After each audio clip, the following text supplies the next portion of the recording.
So let's talk about leadership presence and how it translates to Zoom. So most of us are still working in a remote setting, and we're going to be working in this setting for quite some time.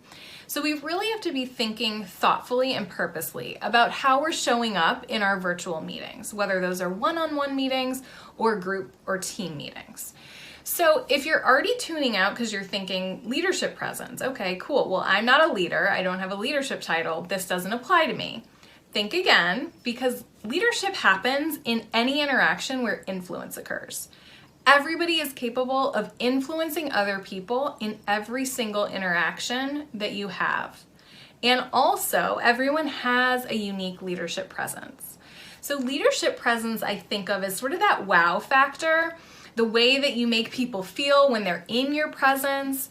Sort of, it's hard to define, and it's hard to explain, but you know it when you feel it or you see it. If I had to define it, here's how I would define it. Leadership presence is bringing your truest, boldest self to every interaction you have, such that you can't help but inspire people. You can't help but make people feel like they want to be in your presence. And that's really critical now. Why is that so important? Well, teams are feeling incredibly disconnected, disengaged, and burnt out. Everyone is missing that cultural piece, the touch points that we have when we're physically in the office together that are very difficult to replicate in a virtual setting.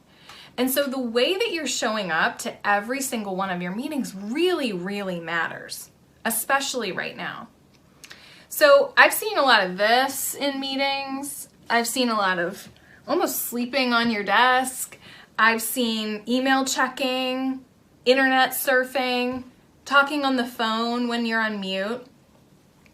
All of these things take away from your presence. They take away from your engagement. And what that does is signal to other people in your meeting that you don't really care about what's being discussed. The people who are on the meeting, their time doesn't really matter to you, that you have something better to do, and that you're not engaged, you're not present. And your disengagement is going to drain the engagement of the rest of the team, just like that. So the way that you're showing up really matters. The message of presence and engagement that you're communicating is important, not only for you, but because it has an impact on the way that other people feel about you, and also other people's engagement and presence. We all impact each other in that way. There's this energetic interplay that we all have together. And because culture is really the totality of all of the interactions that we have in the workplace, all of these interactions that we're having in a virtual setting are very, very important. Now, we're all human. We all have a lot going on behind the scenes. I was just presenting a workshop on this specific topic for 30 people last week, and my daughter busted through that door. So it happens. It happens. There are things that are outside of our control that we cannot predict, and we just sort of roll with the punches. But what small tweak can you make to enhance your leadership presence in your meetings moving forward? I would love to hear from you in the comments.